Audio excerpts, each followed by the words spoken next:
This is HOA backfired. And yes, the tow truck really showed up. You are on the record now. Kathleen waved a tow authorization email on her phone and screamed that the timestamp meant she already won. The tow truck was backing into position behind my friend's sedan, amber lights painting the entire cul-de-sac in slow flashes. I had the guest pass on the dashboard, I had followed every rule they gave me, and she did not care. I am a commercial photographer in Louisville, Kentucky, and I always have a camera and extra batteries. That habit saved me when the Juniper Terrace HOA decided guest parking was their personal revenue stream. Kathleen Lee, Special Assessment Coordinator, ran the board like a parole officer. She loved that handheld plate scanner, the kind repo guys use, and she pointed it like a weapon every time someone parked on my street after dark. The neighborhood had turned into a place where leadership treats neighbors like suspects after dark, and Kathleen was the chief investigator. The problem started 3 weeks earlier. I had complained about the front gate failing to open with my transponder. I was late to a custody exchange, stuck at the gate for 12 minutes while the system cycled and the camera blinked red. I missed my window. My ex sent me a nasty text and threatened to file a motion. I emailed the board the next day asking for a gate audit and a log of access failures. Kathleen replied within an hour. She said the gate worked fine and maybe I should keep my transponder battery fresh. She did not address the audit request. 2 days later, a bright orange violation door hanger appeared on my front door. It said my driveway had a visible oil stain and I had 7 days to power wash or face a $50 fine. I checked the driveway. There was a faint shadow from where I had parked my truck for 3 years, barely visible unless you were looking for it. I took photos and emailed the board again, asking for the specific rule citation and the measurement standard for visible stains. Kathleen replied, "You should have read the rules before you moved in, sweetheart." That line made my blood pressure spike, but I stayed calm. I asked again for the rule citation. She ignored that email. The next morning, another orange door hanger appeared. This one said my mailbox post needed repainting and I had 5 days. I looked at my mailbox. The paint was fine. My neighbor's mailbox had actual rust spots. His door had no hanger. I realized she was targeting me. I work long shoots, sometimes 12-hour days on location. I do not have time for HOA petty revenge. But I also do not fold when someone starts a paper war. I started keeping a folder on my phone, every email, every door hanger, every photo of identical violations that other houses had without consequences. I also started carrying my camera in the truck at all times, with a spare battery pack. Kathleen did not know I was building a file. She was too busy escalating. That Friday, I got an email blast to the entire neighborhood. New rule effective immediately, all guest vehicles must display a temporary guest pass, available by request from the office, valid for 4 hours only. And the pass must include the host's unit number and the guest's license plate. Failure to display a valid pass would result in immediate tow authorization. The email did not mention a board vote. It did not reference any rule section. It just said the policy was now in effect. I replied all. I asked when this rule was voted on and whether it applied to daytime guests or only evening guests. Kathleen sent a separate reply directly to me, not to the group. You do not get an opinion, you get a fine schedule. Then she CC'd the tow vendor on the next email, a guy named Daryl who ran a lot on Dixie Highway. I was hosting my brother and his family that weekend for my nephew's birthday.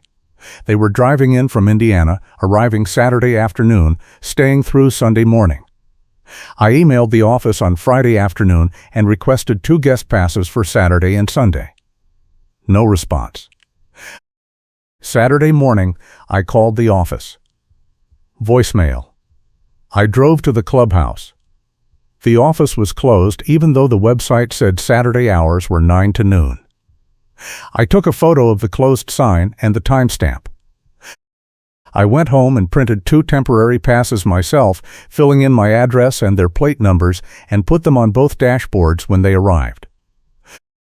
Kathleen showed up at 7 that evening. I was grilling in the backyard with my brother when I heard her voice out front, loud and sharp. I walked around the side of the house and saw her standing next to my brother's SUV with her handheld scanner aimed at the rear plate. She was wearing a blue light jacket and a pink visor, even though the sun was nearly down. A reflective safety vest draped over a tow mirror was visible in her other hand, like she had just come from another scene. I walked up. I said I had requested guest passes through the proper channel and received no response. She did not look at me. She said the passes on the dashboards were not official and did not count. I said the office was closed when I tried to pick them up. She said that was not her problem. I said I followed the procedure exactly as described in the email. She said I did not follow it correctly because I did not have official passes. I asked where I could get official passes. She said the office. I said the office was closed. She said it was open during posted hours. I said I was there during posted hours and it was closed. She said I must have gone to the wrong building. We were going in circles. My brother came around the corner and asked what was happening. Kathleen pointed the scanner at him like it was a badge. She said his vehicle was in violation and a tow truck was en route. I said that was illegal because he had a displayed pass and I was the resident host. She said the pass was fake. I pulled out my phone and opened the email thread. I showed her my request from Friday and the lack of response. She glanced at it and said email requests had to be submitted 72 hours in advance. I said the policy email did not mention that requirement. She said it was implied. I said implied rules are not enforceable. She said they were enforceable when she said so. That was when I heard the diesel engine. A tow truck turned onto our street, amber lights flashing. It was Daryl's truck, the one from the email CC line. He pulled up and stopped in the middle of the street. Kathleen walked over and talked to him through the window. I could not hear the conversation, but she handed him a paper and pointed back at the SUV. Daryl got out. He was a big guy, work boots and a stained shirt, and he did not look thrilled to be there. He walked up to the SUV and looked at the dashboard. He saw the guest pass. He looked back at Kathleen. She said something I could not hear. He shook his head. I walked over. I said the vehicle belongs to my guest and he has a valid pass displayed. Daryl said he could see that. Kathleen said the pass was not official. Daryl said it looked official enough to him. Kathleen said she was the one authorizing the tow and he needed to hook it up now or she would find another vendor. Daryl looked at me.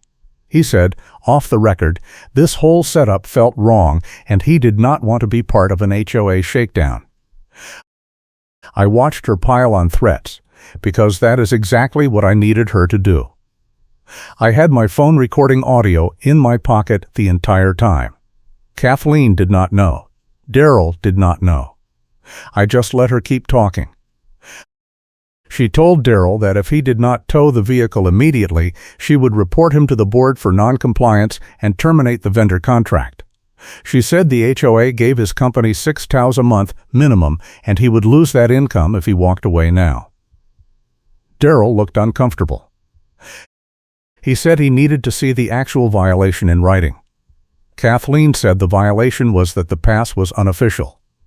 Daryl said that was not a violation if the pass matched the description in the rule. Kathleen said the rule required office-issued passes. Daryl asked to see that specific language. Kathleen said it was in the bylaws. Daryl said he wanted to see the section. Kathleen said she did not have to show him anything. Daryl looked at me again. He said he was not hooking the vehicle without clear proof of a violation. Kathleen lost it. She started yelling that he was in breach of contract and she would make sure he never worked another HOA job in Louisville. Daryl shrugged and got back in his truck. He pulled away slowly. Kathleen stood in the street watching the taillights disappear. Then she turned to me and said this was not over. She said my guest pass experiment just cost me a $500 administrative fine for interfering with enforcement. I said I did not interfere. She said arguing with the tow operator was interference. I said asking questions was not interference. She said I would see the fine on my next statement. She walked back to her car and left. My brother asked if that really just happened. I said yes. He said this neighborhood was insane. I said I knew. He asked if I was going to fight it. I said I was going to document everything and let her keep digging.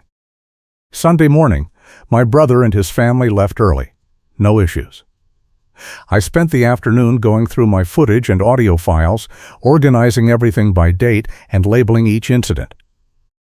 I had 6 orange door hangers, 4 email threads, 2 voicemails, and now 1 recorded confrontation where Kathleen threatened a vendor into compliance.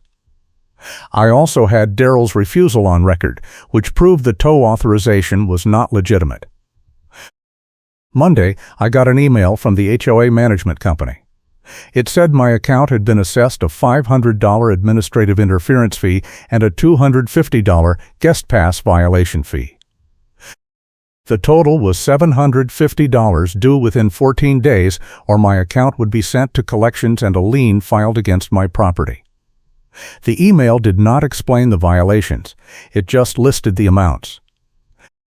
I replied and asked for an itemized breakdown and the specific rule citations. No response.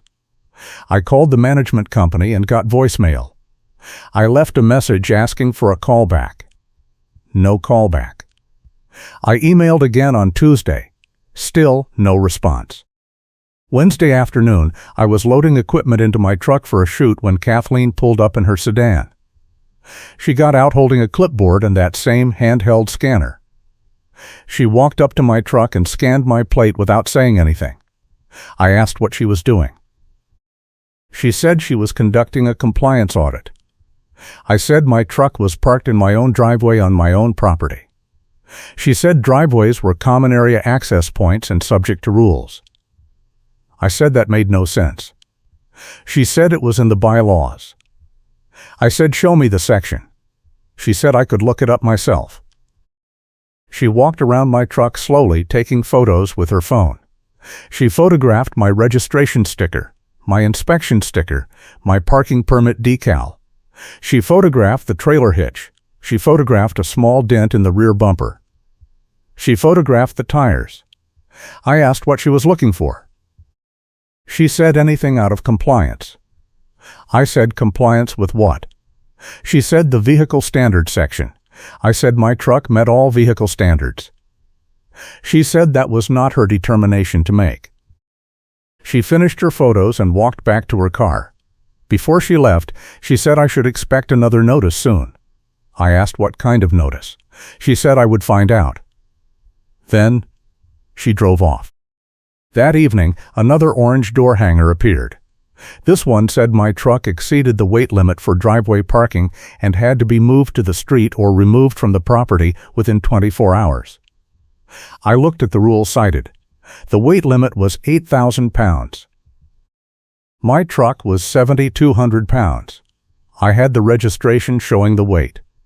I took a photo of the door hanger and the registration side by side. I emailed the board with the photo attached. I said the violation was factually incorrect and I wanted it rescinded. Kathleen replied. She said the weight limit applied to curb weight and my truck with equipment loaded exceeded the limit. I said the rule did not mention loaded weight. She said it was an operational standard. I said operational standards had to be in writing.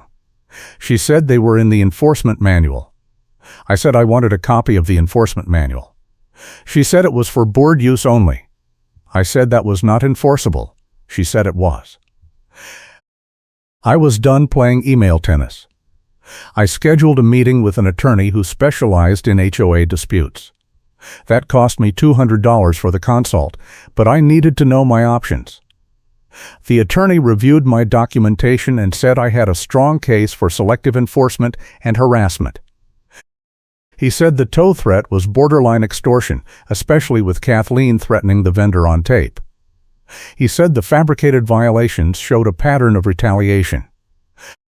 He said I could file a complaint with the state regulatory board, sue for injunctive relief, or wait for the next board meeting and present the evidence publicly. He said the public option was risky because it depended on whether the rest of the board was complicit or ignorant. I said I thought they were ignorant. He said then go public and force them to act. I decided to wait for the monthly board meeting, which was scheduled for the following Thursday. That gave me 10 days to gather more evidence and prepare my presentation. I printed everything: emails, photos, audio transcripts, rule citations, weight specs, invoice records. I also started digging into the HOA financials, which were posted online in the member portal. I found something interesting. The HOA paid Daryl's company a monthly retainer of $2,000 plus a per-tow fee of $150. The contract was signed 2 years ago, right after Kathleen joined the board. The contract was never put to a member vote. It was an executive action by the board president, who happened to be Kathleen's friend. I kept digging. The financial records showed 68 TOWs in the past 2 years, all billed to individual homeowners as violations. The HOA collected the fees directly from homeowners and paid Daryl separately, which meant the HOA was profiting on the markup. Each tow billed to the homeowner was $300.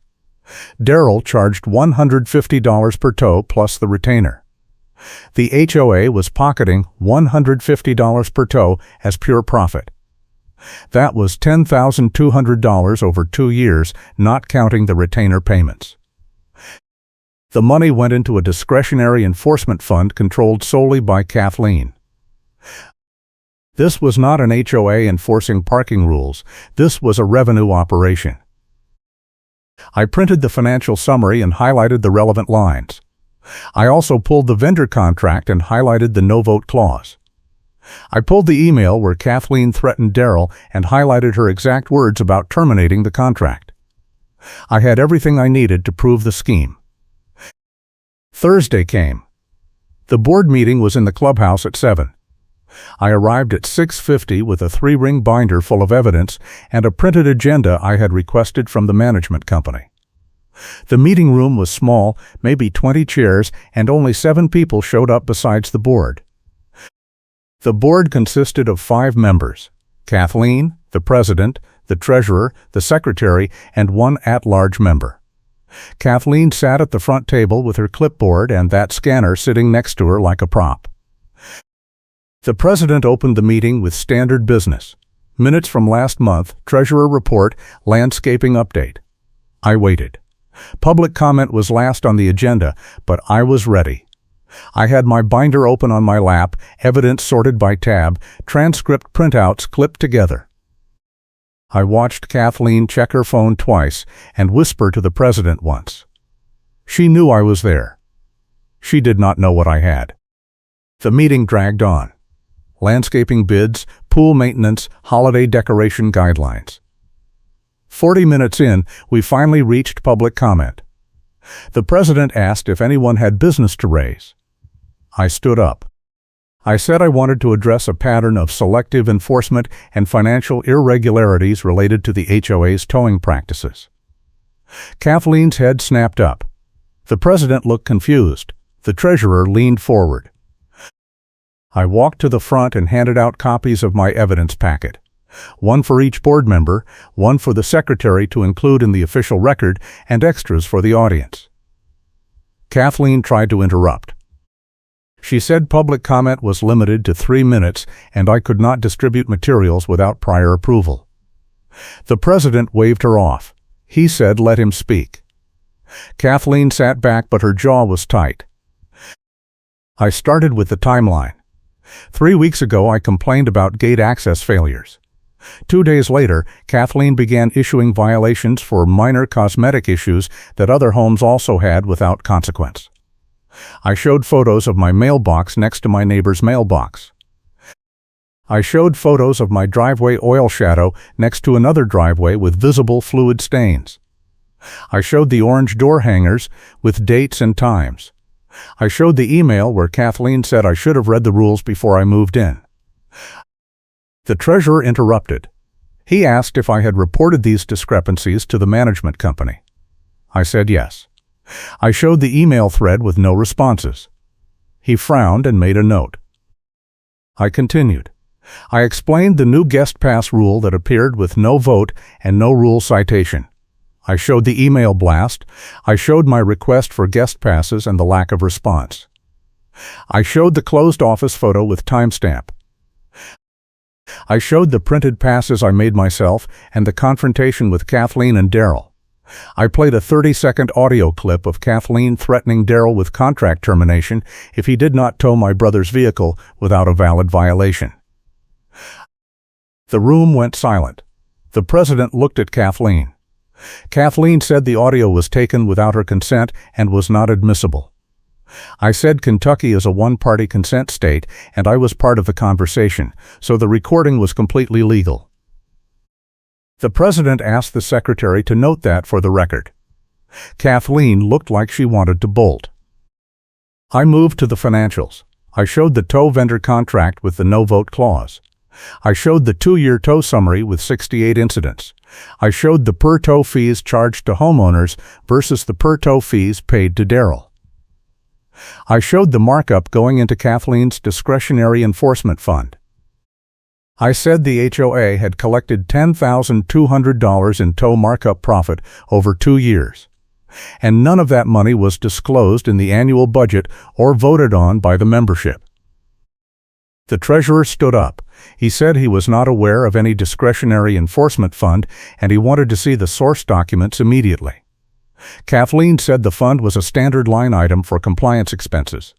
The treasurer said there was no such line item in the budget he approved. Kathleen said it was under miscellaneous. The treasurer said miscellaneous was capped at $500 per year and was used for office supplies. He asked where the $10,000 went. Kathleen did not answer. The president asked her directly. Kathleen said the money was used for neighborhood improvements. The president asked for receipts. Kathleen said she would provide them later. The president said provide them now or the fund would be frozen pending an audit. Kathleen said she did not have access to the records at the meeting. The president said then the records did not exist. The at-large board member, a woman in her 60s who had been silent the whole meeting, spoke up. She said she had been on the board for 4 years and she had never heard of this fund. She said if Kathleen had been operating an off-book account, that was embezzlement. Kathleen said it was not embezzlement, it was administrative discretion. The at-large member said there was no such thing as administrative discretion to hide revenue from the membership. If you are enjoying this HOA chaos, hit subscribe so you do not miss the next story. The president called for a motion to suspend all enforcement actions pending a full financial audit and a review of vendor contracts. The treasurer seconded. The vote was 4-1. Kathleen was the only no vote. The president said the motion carried and all pending fines and violations were frozen effective immediately. He said Kathleen was required to turn over all enforcement records and financial documentation to the treasurer by Monday or face removal from the board. Kathleen stood up. She said this was a witch hunt and she was being targeted for doing her job. The at-large member said her job was not to shake down neighbors for profit. Kathleen said she had never profited personally. The treasurer said then show us the receipts. Kathleen said she would. She grabbed her scanner and her clipboard and walked out. The door slammed behind her. The president looked at me. He said he apologized for the harassment and the board would be investigating the matter thoroughly. He said my fines were rescinded and any amounts already paid would be refunded. He said the guest pass rule was suspended until the board could review it with legal counsel. He asked if I had any other concerns. I said I wanted the tow vendor contract put to a member vote. He said it would be on next month's agenda. I said thank you. I sat down. The audience, all 7 of them, started clapping. It was not loud, but it was enough. One guy in the back row said he had been towed twice in the past year for bogus violations, and he wanted a refund too. The president said anyone with TOW-related complaints should submit them in writing, and the board would review them as part of the audit. 2 more people raised their hands with similar complaints. The president said he understood and the board would address every case. The meeting adjourned at 8:30. I stayed behind to talk to the treasurer. He said he had no idea Kathleen was running a side fund, and he was furious. He said the board had been operating on trust and Kathleen had violated that trust completely. He said the audit would take a few weeks, but he expected to find more irregularities. He said he would keep me updated.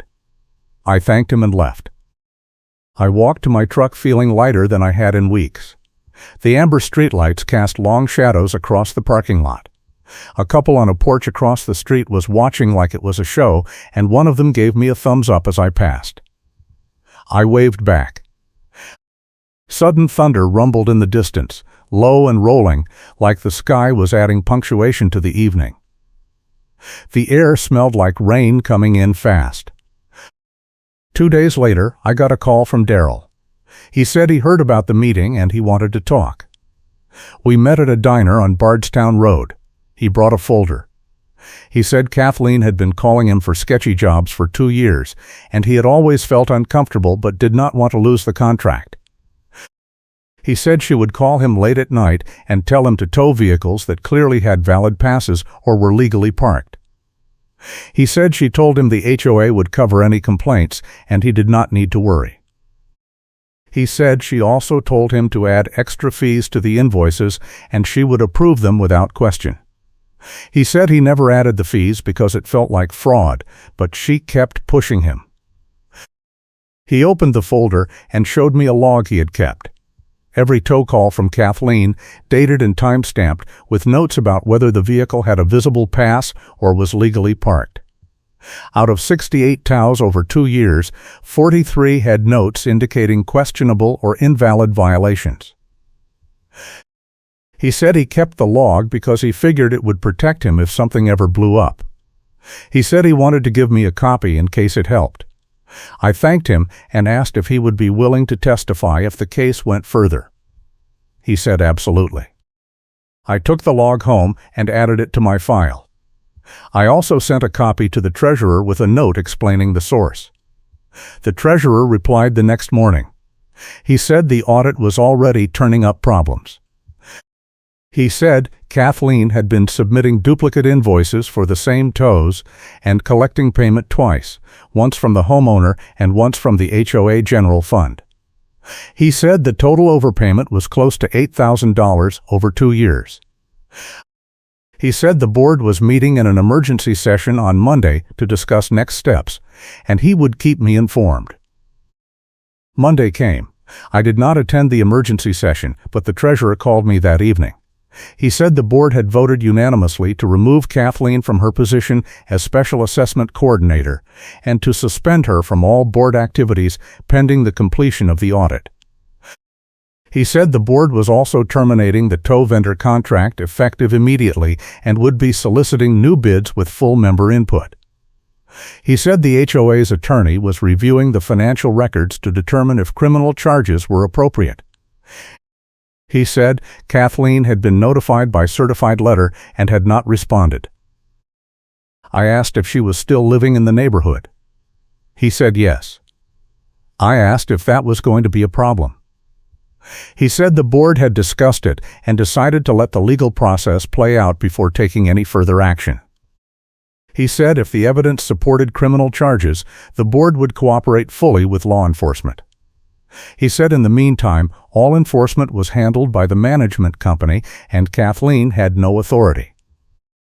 I felt relieved, but not satisfied.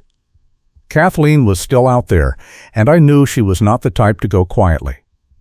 I kept my camera ready and kept logging every interaction. But for 2 weeks, nothing happened. No orange door hangers, no random audits, no late-night drive-bys. The neighborhood felt normal again. Then, 3 weeks after the board meeting, I got a call from the management company. They said the HOA had received a demand letter from Kathleen's attorney claiming wrongful termination and defamation. The letter demanded reinstatement, back pay, and a public apology, or Kathleen would file suit.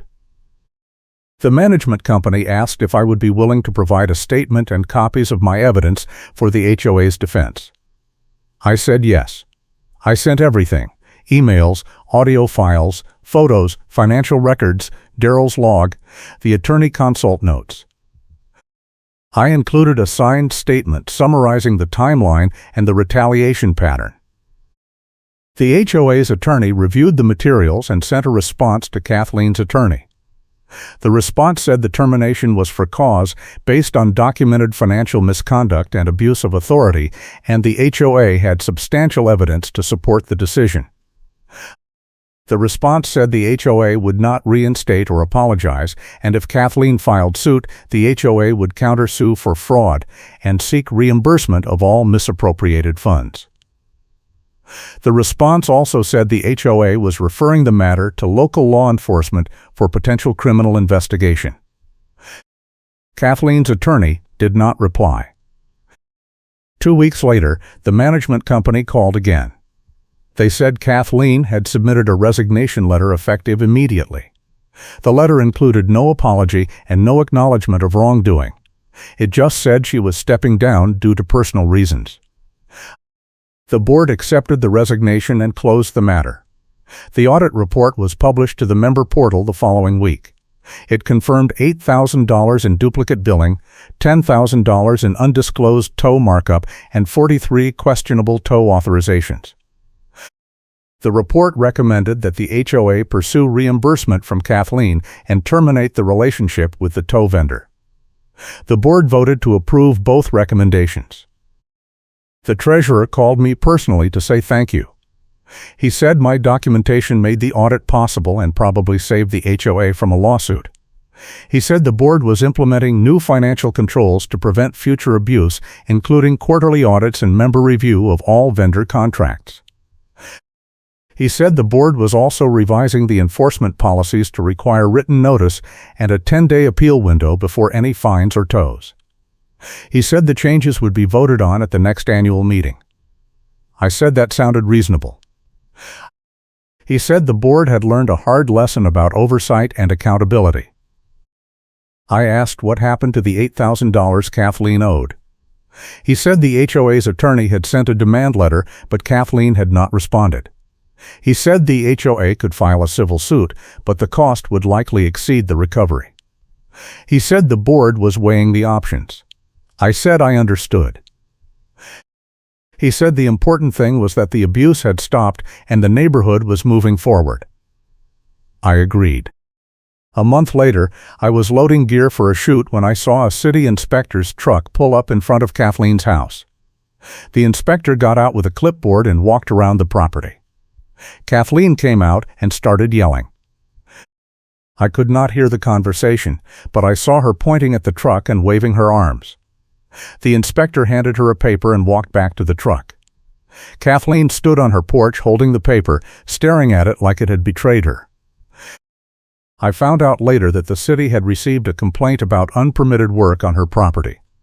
Someone had reported that she had added a storage shed and a concrete pad without a permit. The city investigated and confirmed the violation.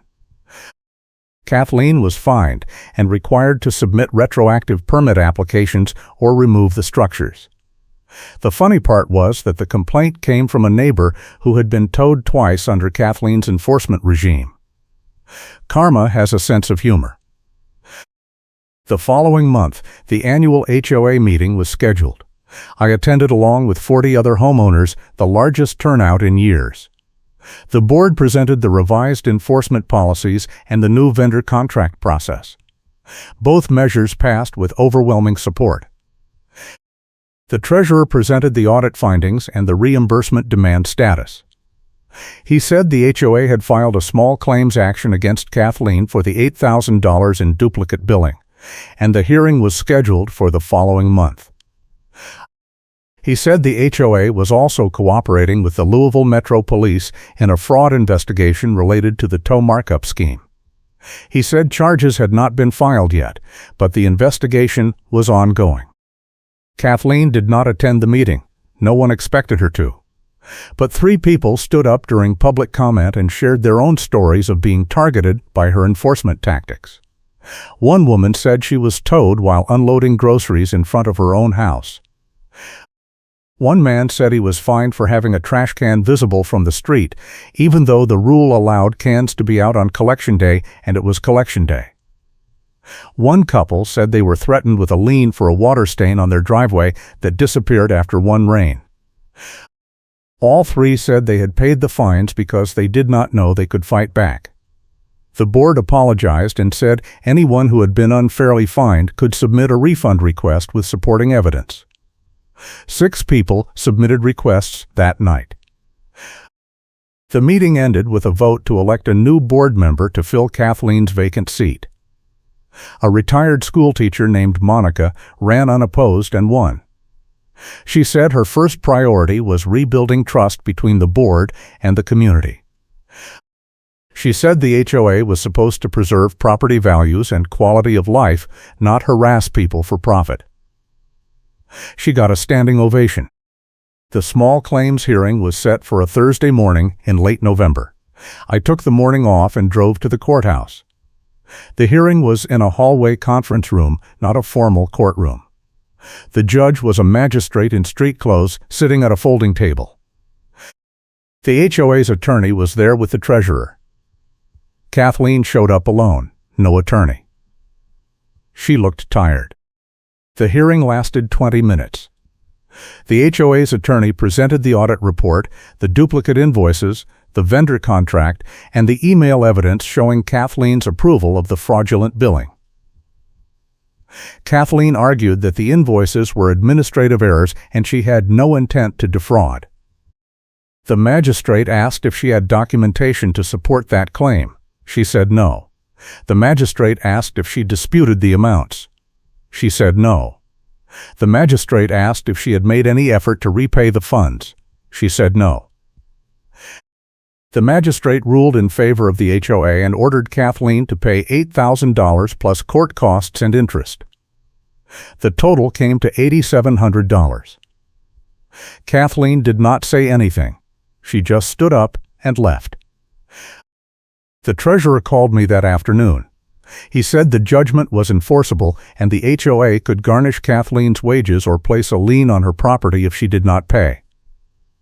He said the board would give her 30 days to comply before taking further action. He said the police investigation was still open, but no charges had been filed. He said the detective told him the case was complicated because Kathleen could argue she was acting in her capacity as a board member and the HOA shared responsibility.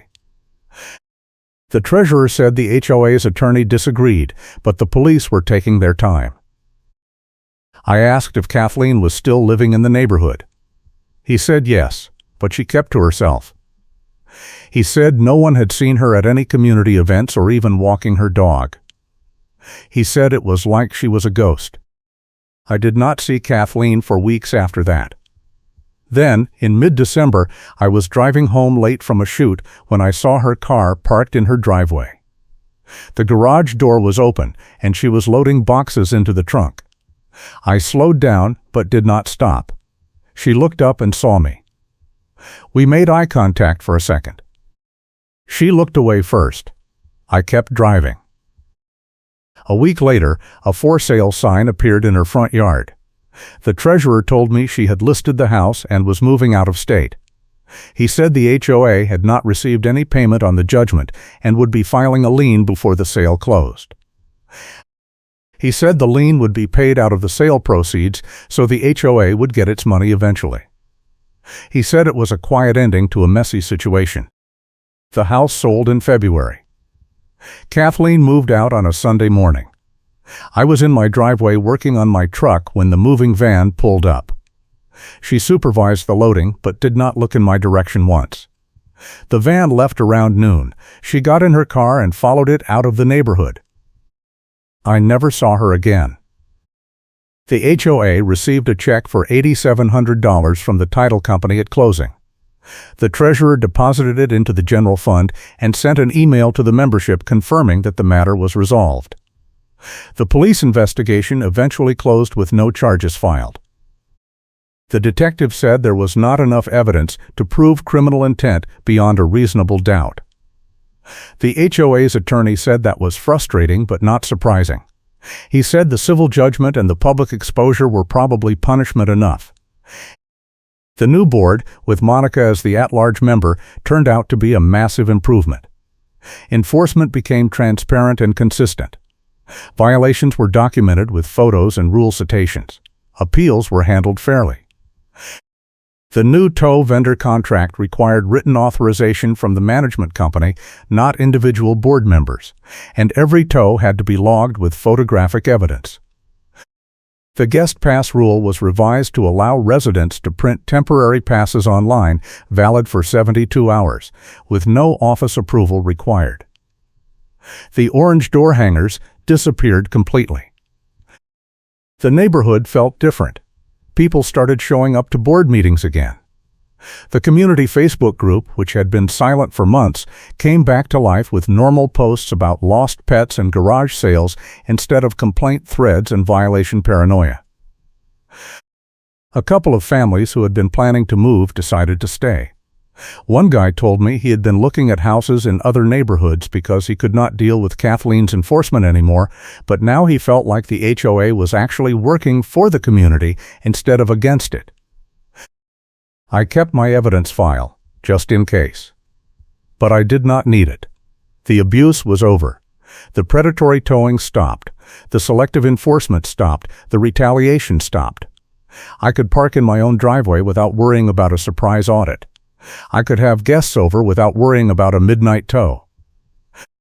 I could ignore my mailbox paint and my driveway shadow without worrying about a $50 fine. Life went back to normal. I worked my shoots, came home tired, and did not think about the HOA unless I had to pay the quarterly dues. That was how it was supposed to be. The HOA was supposed to maintain common areas and enforce reasonable rules, not run a shakedown operation targeting people who asked questions. Kathleen forgot that. Or maybe she never knew it. Either way, she was gone, and the neighborhood was better for it. I still see Daryl around town sometimes. He got a contract with a different HOA and said it was night and day compared to working with Kathleen. He said the new community actually calls him for legitimate violations, and he does not feel like he is part of a scam. He said he appreciated me standing up to Kathleen because it forced him to make a choice, and he made the right one. I told him he did. The Treasury kept me updated on the financial reforms. The board implemented quarterly audits, member review of all contracts over $5,000, and a public dashboard showing enforcement statistics. The dashboard was simple: how many violations were issued each month, how many were appealed, how many were upheld, and how many were rescinded. The data was anonymous but transparent. It was a small thing, but it made a big difference. People could see that enforcement was not arbitrary. People could see that the board was not targeting anyone. People could see that the system was fair. Monica told me at a holiday party that the board had discussed creating a community recognition program to thank people who helped improve the neighborhood. She said my name came up, and the board wanted to acknowledge my role in exposing the enforcement abuse. I said that was not necessary. She said it was. A month later, I got a thank you card signed by the entire board and a $50 gift card to a local restaurant. The card said my documentation and persistence had made the neighborhood a better place. It was a small gesture, but it felt good. The following spring, the HOA held a neighborhood cleanup day. Volunteers picked up litter, trimmed overgrown bushes, and repainted the community sign at the entrance. I showed up with my camera and took photos for the newsletter. Kathleen's old house had new owners, a young couple with a toddler. They were out on the lawn planting flowers. I introduced myself and welcomed them. They said they had heard stories about the previous owner and were glad she was gone. I said the neighborhood was in a much better place now. They said they could tell. The toddler ran over and handed me a dandelion. I thanked him and stuck it in my pocket. That moment felt like closure. Kathleen was gone. The abuse was over. The neighborhood had healed. The system had worked, barely, and only because people were willing to fight back. I was one of those people. I did not start the fight, but I finished it. And I made sure it stayed finished. I still carry a parking permit decal backing in my wallet sleeve, even though I do not need it anymore. It is a reminder of what happened and what I learned. The lesson is simple. When someone in power abuses that power, you have two choices. You can fold and accept it, or you can document everything and fight back with facts. I chose the second option. It cost me time, money, and stress. But it was worth it. The HOA learned a lesson too. Leadership without accountability becomes tyranny. Rules without fairness become weapons. Enforcement without transparency becomes corruption. Kathleen embodied all three. The board that enabled her learned that silence is complicity. The members who stayed quiet learned that participation matters. And the neighborhood learned that one person with evidence and persistence can change everything. I will see you again soon.